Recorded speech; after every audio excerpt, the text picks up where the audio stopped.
For 10 straight days last September, hundreds of people showed up in front of the White House to protest the Keystone XL pipeline.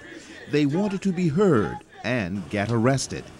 Mike Tidwell is director of the Chesapeake Climate Action Network. On August 20th, I was part of the 1,253 people all over the country and from Canada who were arrested here, and I'm proud of it. On Sunday, Tidwell will be back at the White House as part of a new protest, expected to draw thousands of people, all of them demanding President Obama stop the pipeline. You cannot begin to solve global warming if you build this pipeline. So on November 6th, we see this as a pivotal, transformative event. 10,000 people. It will be the biggest event in terms of participation probably ever in America focused on climate change. In Calgary, Alberta, the company behind the Keystone XL project, TransCanada Pipelines, says the protests have come as a surprise.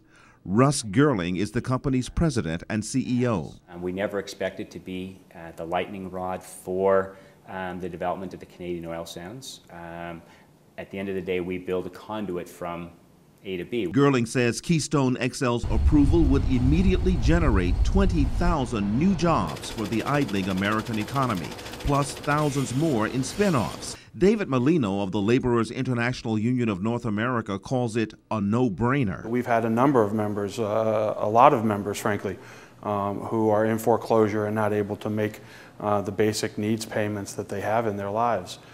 So this pipeline is not just a pipeline, it's a lifeline for many of our members. The controversial $7 billion Keystone XL project would pipe oil from Canada's oil sands in the province of Alberta across 6 states to refineries along the Gulf Coast.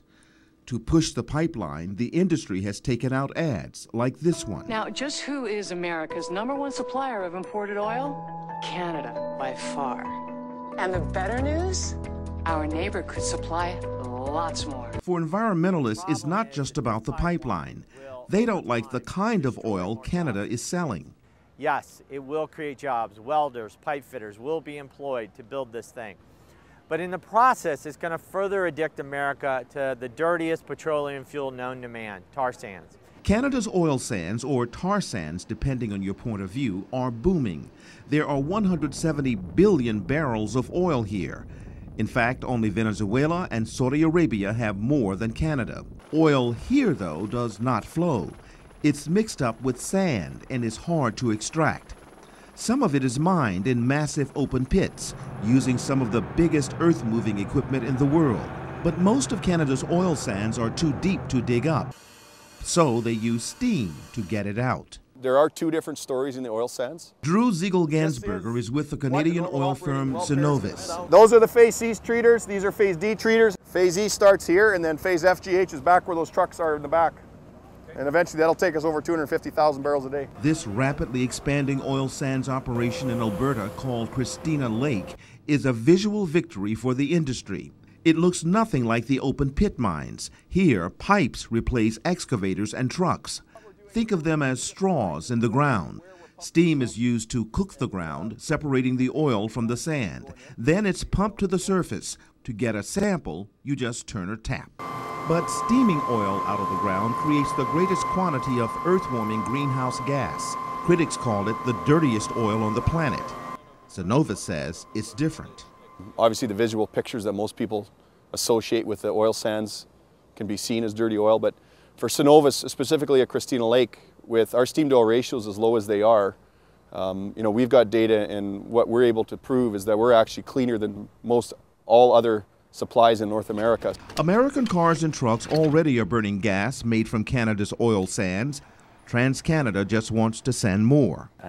We have gone through a 3-year thorough review of this pipeline project. And the conclusion of that was that the pipeline would have limited impact on the environment. Still, they are skeptics, especially in Nebraska, where it's feared an oil leak would pollute crucial underground water supplies.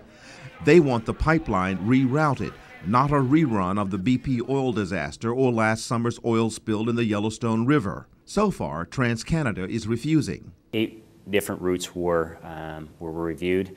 All of them deemed to be or determined to be inferior to the route that we've picked.